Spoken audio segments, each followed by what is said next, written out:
In the lush, verdant heart of East Java, where ancient temples rise from mist-shrouded valleys, a tale of defiance and cunning unfolds. This is the story of Singasari, a kingdom that dared to challenge the mightiest empire the world had ever known.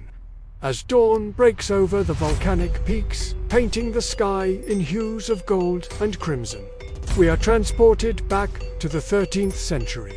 The air is thick with the scent of spices and the distant chime of gamelan music. Here, in this fertile crescent where land meets sea, a realm was forged in the fires of ambition and tempered by the winds of change.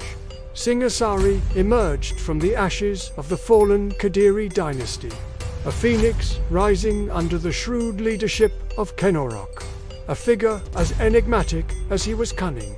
Kenorok wove together strands of legend and historical fact to establish a new center of power in East Java, through political maneuvering that would make Machiavelli blush and military prowess that struck fear into the hearts of rivals. He laid the foundations for a kingdom that would soon stand toe-to-toe with giants. As we walk through the bustling streets of the ancient Singasari capital, recreated in our mind's eye, we see a tapestry of cultures and beliefs. Intricate carvings adorn temple walls, telling stories of gods and heroes. Statues of Buddha stand serenely alongside fierce depictions of Shiva, a testament to the religious syncretism that flourished under Singasari's rule. This was a realm where art and faith intertwined, creating a cultural legacy that would endure for centuries. But even as Singasari reached new heights of prosperity and influence under kings like Kertanagara, who ascended the throne in 1268, a storm was brewing on the distant horizon.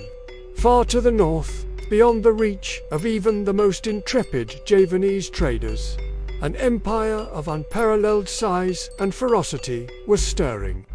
The Mongol Empire, under the iron fist of Kublai Khan, grandson of the legendary Genghis, had become a juggernaut that stretched from the shores of the Pacific to the steppes of Eastern Europe.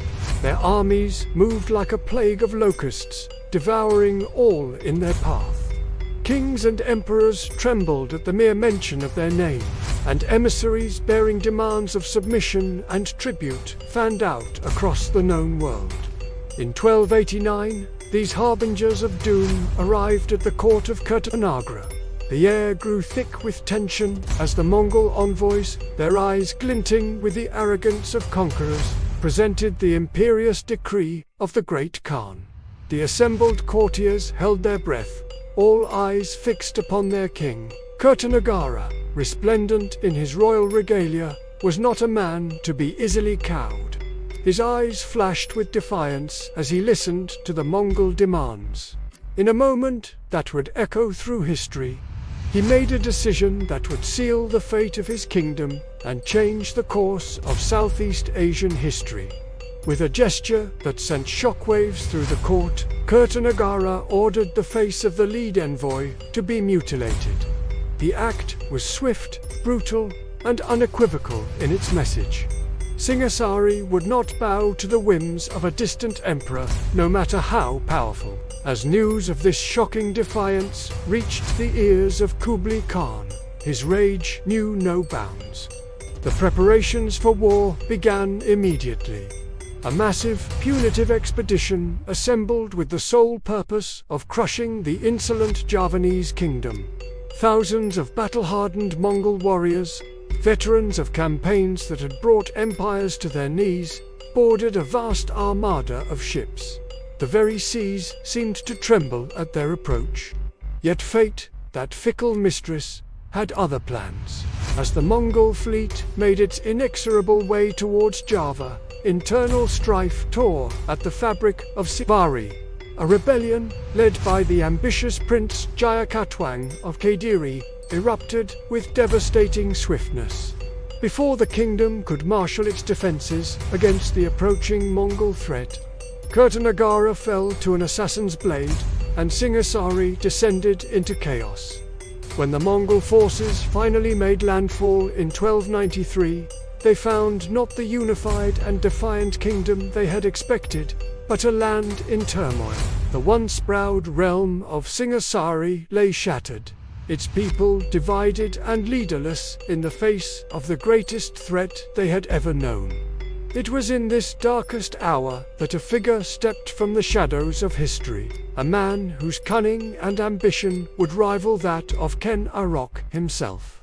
Raden Wijaya, son-in-law to the fallen Kertanagara, saw in the Mongol arrival not just a threat but an opportunity. With a silver tongue and a mind as sharp as a Keris blade, Raden Wijaya approached the Mongol commanders not as an enemy, but as a potential ally. He offered his submission to the Great Khan and proposed a joint campaign against Jayakotwang, the usurper who had brought low the kingdom of Singhasari. The Mongol leaders, their blood still hot with the desire for vengeance against Kertanagara's insult, readily agreed to this unexpected alliance. Together, the combined forces of the Mongol invaders and Raden Wijaya's loyalists marched on Kadiri. The siege that followed was fierce and unrelenting. The walls of Kadiri, which had stood for generations, crumbled under the onslaught of Mongol siege engines and Javanese determination. Jayakotwang's forces fought bravely, but they were no match for the combined might arrayed against them. As the dust settled and the cries of battle faded, Kadiri fell, and with it, the last obstacle to Raden Wijaya's ambitions. But the cunning prince was far from finished. With Jayakotwang defeated and the Mongols flush with victory, Raden Wijaya set in motion the final act of his audacious plan. Under the guise of leading the Mongol forces to their ships to receive their just rewards, he lured a significant portion of the invading army into a carefully prepared trap. In a moment that would be celebrated in Javanese legend for centuries to come, Raden Wijaya sprung his ambush. The unsuspecting Mongol detachments found themselves suddenly surrounded, cut off from their comrades, and facing a foe they had thought vanquished. Simultaneously, a coordinated attack fell upon the remaining Mongol forces, catching them scattered and unprepared. The battle that ensued was chaotic and brutal. The once invincible Mongol warriors, far from their homeland and supply lines, found themselves outmaneuvered and overwhelmed. The jungles of Java, so alien to these horsemen of the steppes, became a green hell from which there was no escape. As the sun set on that fateful day, the unthinkable had happened. The Mongol expedition, which had set out to punish a defiant kingdom, lay in ruins. Thousands of Kublai Khan's finest soldiers lay dead or dying, and the survivors, gripped by fear and confusion, fled to their ships and set sail for home. This stunning victory marked a turning point in the history of Southeast Asia.